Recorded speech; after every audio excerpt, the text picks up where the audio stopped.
Well, how are you doing, Jeff? Well, so far so good, which, considering the lunch we had, is no mean achievement. Well, we're going to be talking about eating tonight at one point or Oh, another. good. Just a quick question. How many of you were actually at the Fairytales conference? There are a few people there, and there's quite a few people who weren't. Well, one of the reasons why this session occurred was that I was invited to talk about one of my particular fascinations and interests at that fairytale symposium, which was the serial killer. And I happened to hear that Jeff was going to be in town, and I thought this would be a great excuse and reason to talk about the serial killer with someone who has created this serial killer, who is now, I think, perhaps best identified when you look up or Google, Dexter, the lovable serial killer. And I'm wondering at what point and what moment our serial killers became lovable, and that's going to be something that we might talk about tonight. But Jeff, I thought what we might do is begin with that title sequence from the television series. Lovely. You do need to know, and I'm sure you're all aware of this, that the title sequence from Dexter won an Emmy, that it is a particular style statement for that first season. But after the first season, the books which Jeff writes and the television series have diverged quite considerably. But I thought, just to put us in the Dexter mood, we'd not have a look at that title sequence right now. So let's have a go. I believe the company that designed that was called Kitchen Graphics. Something like that, yeah. I don't remember the exact name. I do remember one thing that I was told, which I think is fantastic, if I could impart that. The guy who wrote the music for that, I should know this because I've done Latin percussion, but you hear at the opening of the thing, it goes, and there's a particular name that I can't remember, but the guy who wrote the music found somewhere in South America with one of the indigenous groups that they had made that instrument out of 2 human femurs, and he borrowed them to record that because he thought it gave it an extra little creepy factor, which frankly I find to be quite true.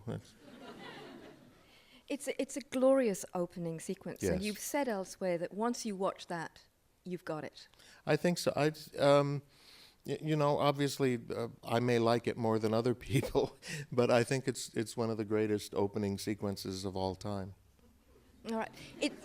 I said one of. Come on.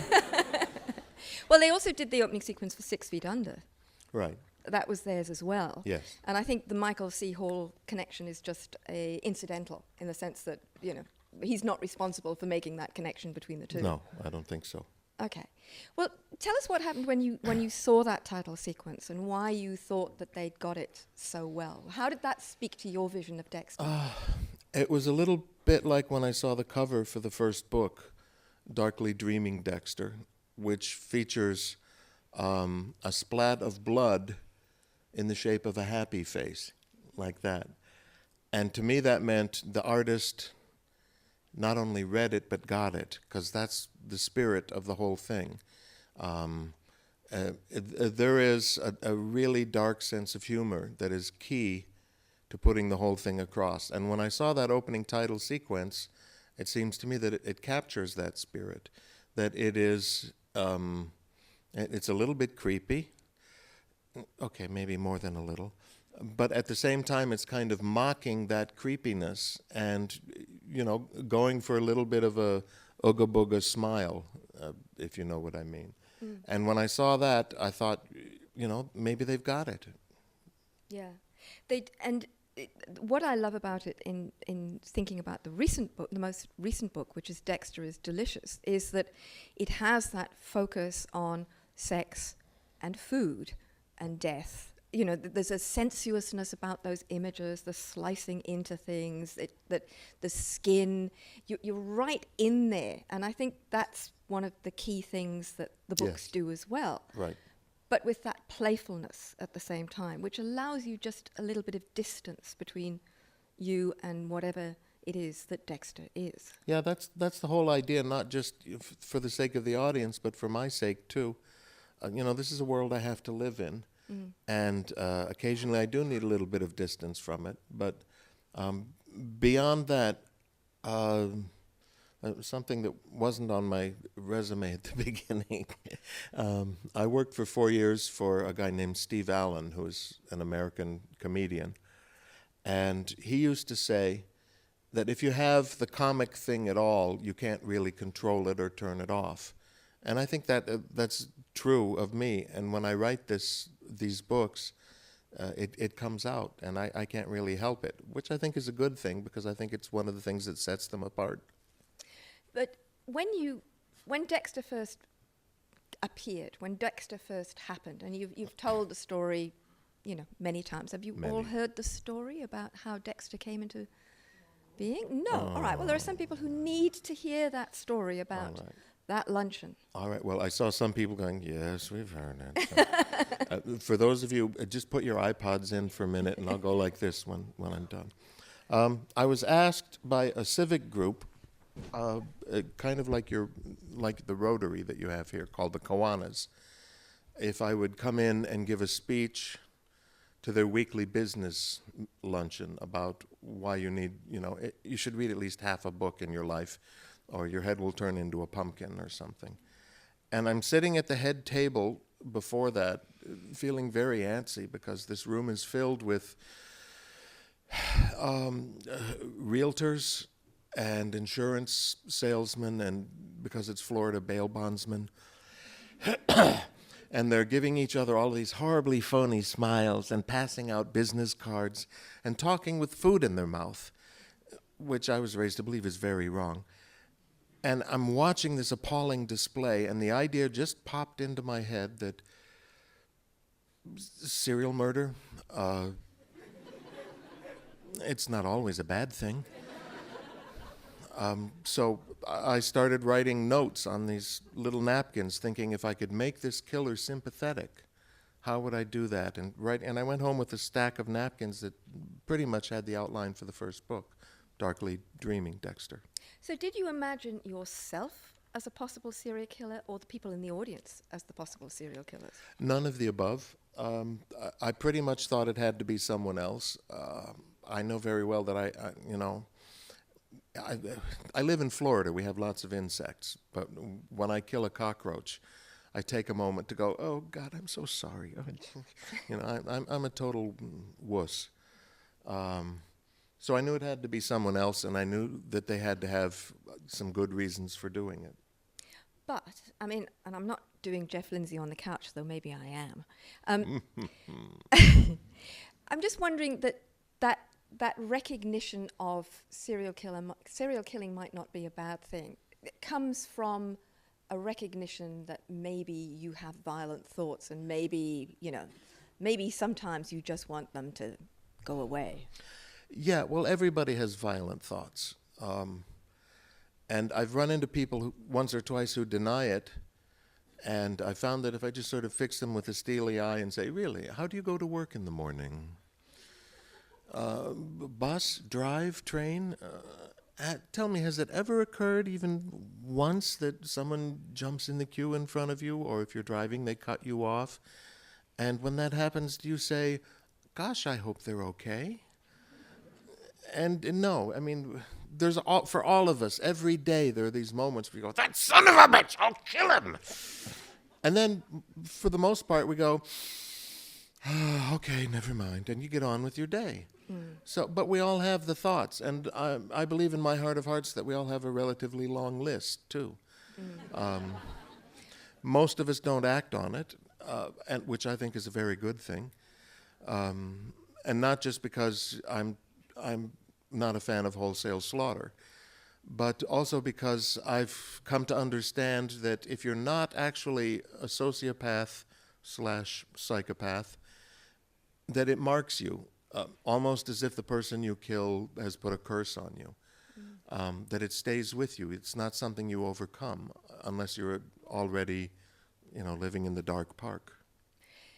The interesting thing about Dexter, though, is that he is so appealing. So I think that for me, I keep wondering if he's some sort of iddish thing, if he's the avatar. He's the thing that we all try to keep repressed, but we all know he's in us, and we actually kind of love him because of that. We recognize that he's the impulse that we all have, and there it is being played out.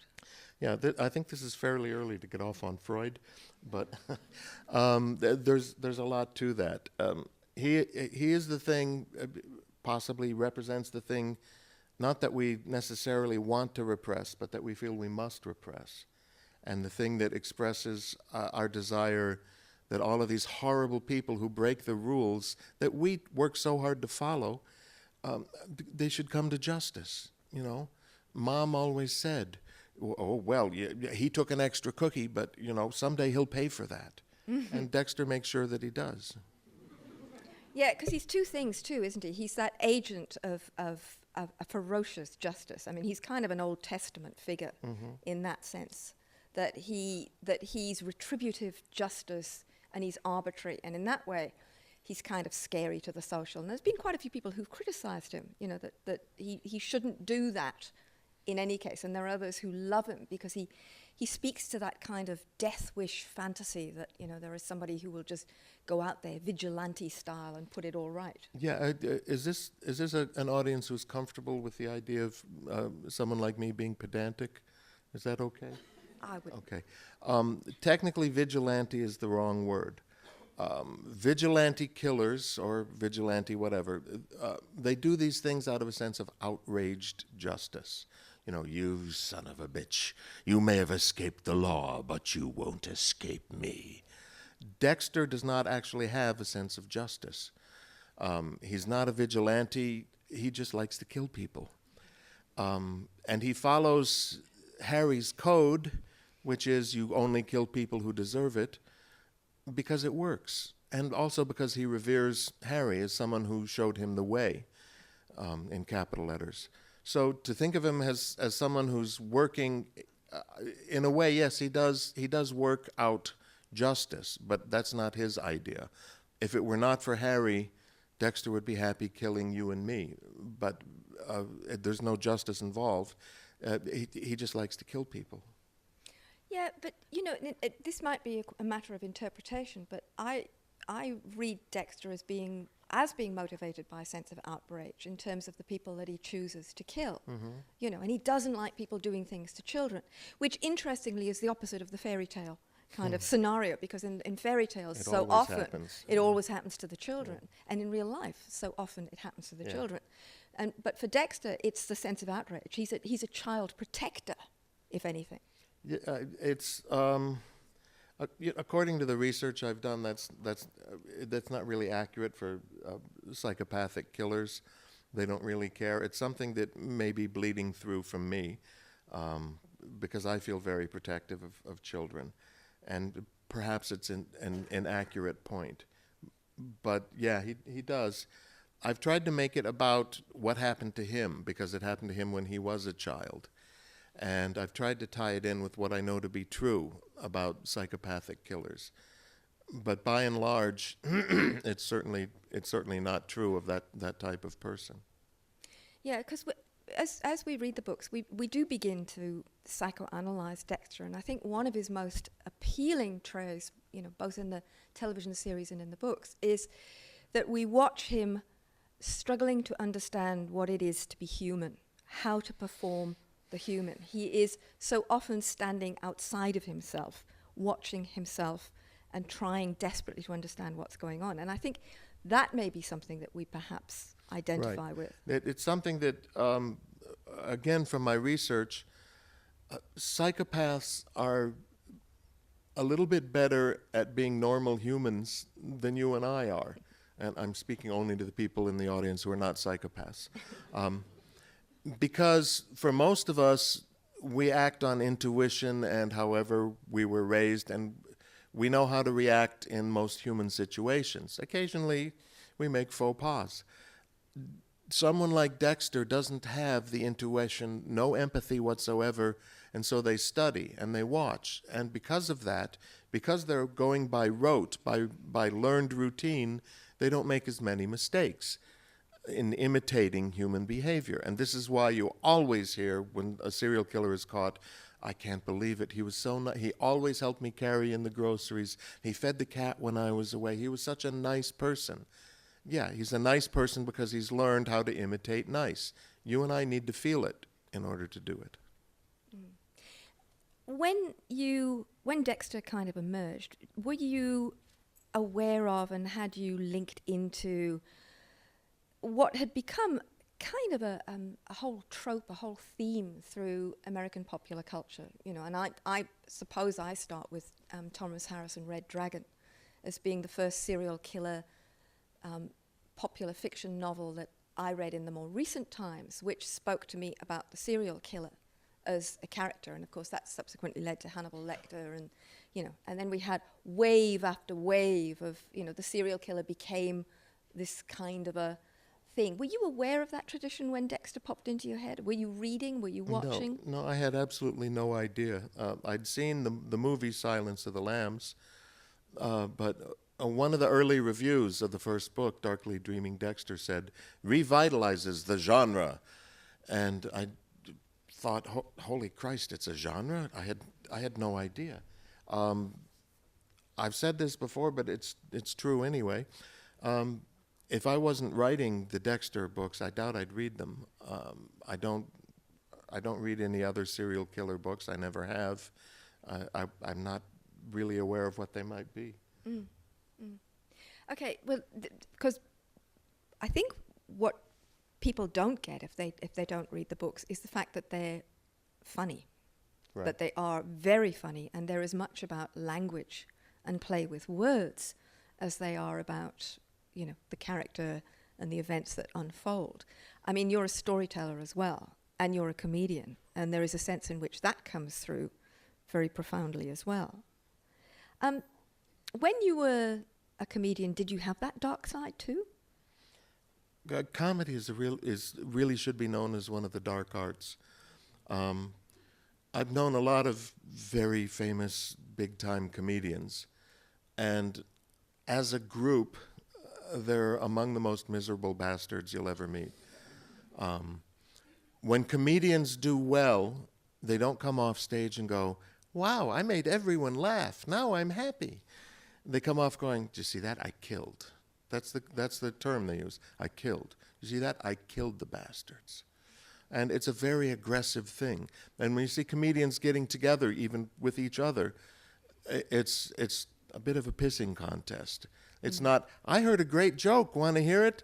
It's like, my zinger is better than your zinger, and whatever you say, I'm going to top it and smash down what you say. It's really, it's kind of a nasty thing.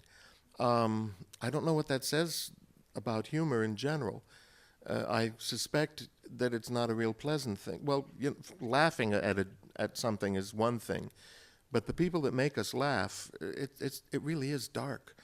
And to me, knowing that and having lived through some of it, I wasn't quite miserable enough to be a comedian. I think it's a natural fit to be in this dark world and to make the subject funny. And I also think I can't help it. I can't really turn it off. But comedy can also be about anger as Almost well. always, yeah. And it can be about anger, and it can be fiercely political. Mm-hmm. And the comedians that you really kind of remember are the ones who say that thing and here's where the language slips, cuts right through, Yeah, we have a lot of comedians. I don't know if you have him at all here, a guy named Louis Black. No. Does anyone know him?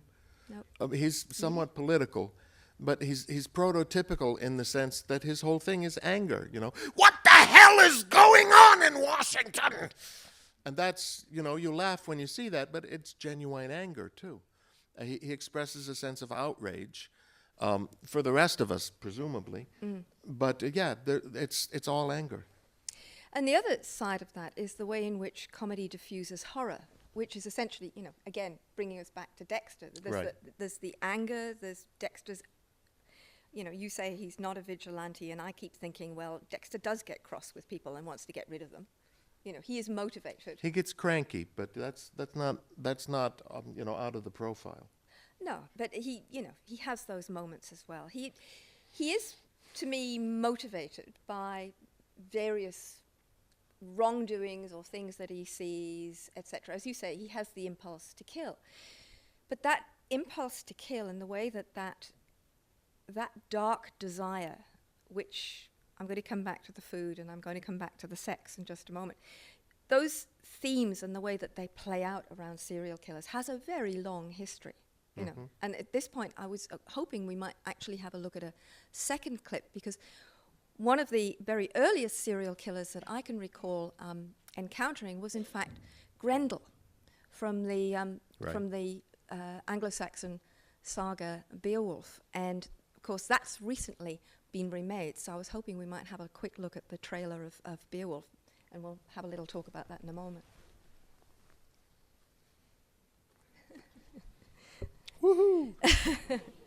I love that. I'm the Ripper, I'm the Terror in the Night. That could be Dexter speaking. Yeah, it pretty much could. He has a thing, which again is from my research into this personality type, that he really does like to show off, especially verbally.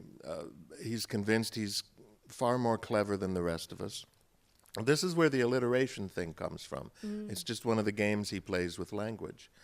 And frankly, I find all of the D's a little bit tedious sometimes. But Dexter really enjoys doing that and rubbing our noses in how clever he is. Well, of course, you know, Anglo-Saxon poetry, just being a little bit pedantic myself, was highly alliterative. That's how it operated. Yes. You know, with all the rhyming kind of darkly dreaming Dexter in the dungeons of the dragon, etc., etc. Right. Yes? Yeah. That's the way you would go. I love the fact that with a story like Beowulf, which was, you know, an oral narrative. It was a story that was told, minstrels told it, it was repeated, finally it was written down at one point or another. But it's about a monster, and more importantly, it's about the monster's mother, who takes revenge on the monster being killed. And at that point, the monster is easily recognizable. He is monstrous, you know, long hair, slimy body, ugly smells, you know he's coming. What's interesting about Dexter, of course, is that he's Michael C. Hall. You know, he's sometimes he's me. Sometimes he's you? Yeah. In the books, of course, but he's still a very attractive man. And yes. That, in a way, makes him... that makes him even more monstrous, doesn't it? I think so, and I also think it's, you know, it's the evolution of the monster, if you will. This started, I think, probably Victorian times. One huge dimension of the horror is that, you know, one of us, he's indistinguishable. You come to something like Jekyll and Hyde, where the great horror is that this is inside all of us. And by extension, the next step, you know, it could be any one of us. I will go on record as saying that it is almost certain that there is at least one and probably several people in this room right now who are sociopathic. And this doesn't mean they're homicidal sociopaths. But the fact is, it's a scientific fact now.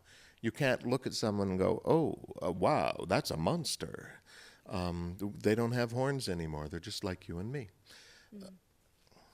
And I suppose that's the theme of the conference that's been going on over the last couple of days, is that once upon a time there were stories that embodied these monsters in various ways, and that's the power of those figures. And that, in fact, very early on in the conference, it was said that we'd lost those powers of enchantment, that we no longer had those stories. And I just felt at that moment like profoundly disagreeing with that, because I think those monsters, those stories are still with us, and they just keep being reinvented in different forms. Yeah, I don't see it going away anytime soon. You know, obviously the things in that genre that we like as adults are a little bit more sophisticated, either than the original Beowulf or fairy tales for that matter. But it's the same basic thing. You know, something is jumping out of the closet and going ooga booga, and I think we will always love that in whatever form it evolves to.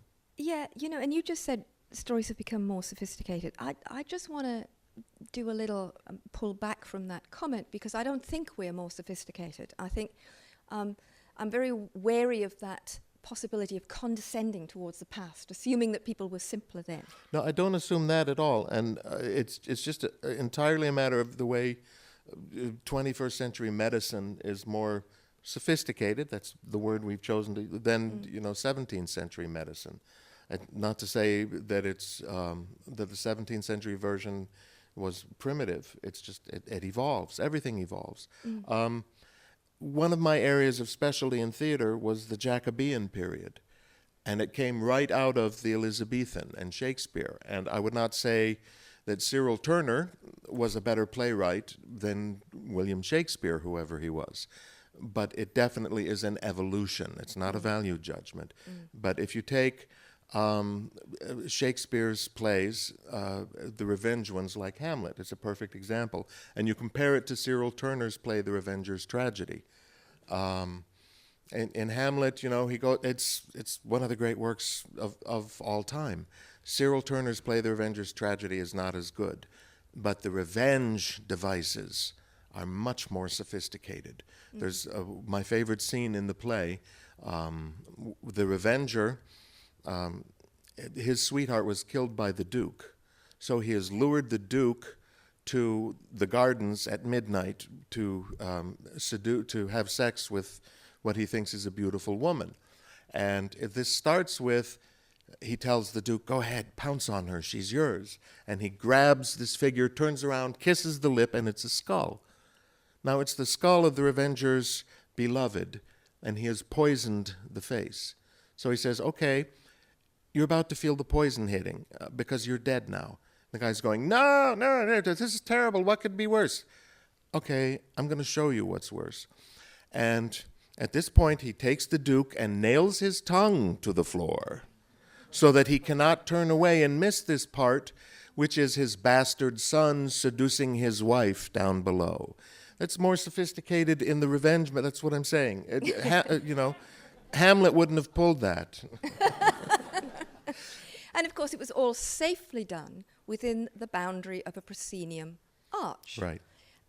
Nowadays, we have a screen, and somehow that's regarded as more dangerous than the boundary of the proscenium arch. Yeah, and the movie cameras we have now are more sophisticated than the row of groundlings on the floor.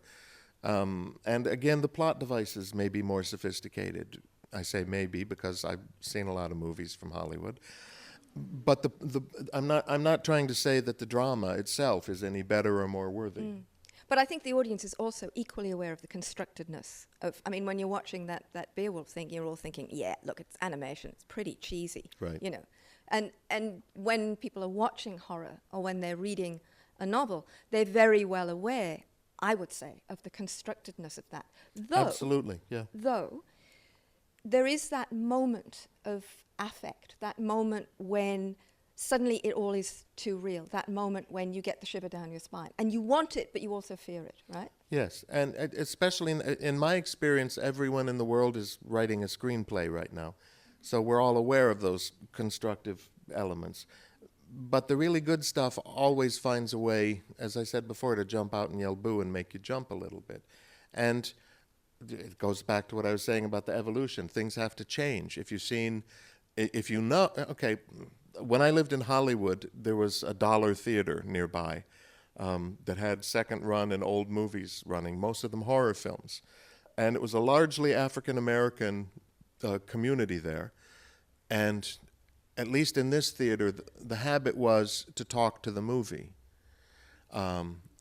So I'd be sitting there watching the movie, and someone up front would go, "You know he got a gun!" And a little bit later, "Oh, come on, you got to know they're in the closet with a knife, Look out, bitch!" And that kind of thing. And as you say, they're aware of these things. As a writer, I say you've got to top that. You've got to play with those expectations and occasionally twist them, or people get tired of the product. You got me in Dexter is Delicious. You got me good, Thank you. 2/3 of the way through. Dexter is Delicious goes to very primitive anxieties around food and sex and being eaten. And Bob Creed did a wonderful presentation in the conference about being eaten. And she, at one point in it, she talked about the fact that when one of the first questions that children ask is, where did I come from? And in the coyness that often prevails, a mummy will say, you came from my tummy. So in the story of Little Red Riding Hood, Little Red Riding Hood, in the Grimm's version, her grandmother gets eaten, she gets eaten, and the huntsman arrives, cuts open, and grandmother and Little Red Riding Hood pop out. They're born from the tummy. There's all this stuff about being eaten, about being born, about death, and all these things going on. And your most recent book has this theme of cannibalism. Why did you decide to go there? I think I came up with the title first. Dexter is delicious.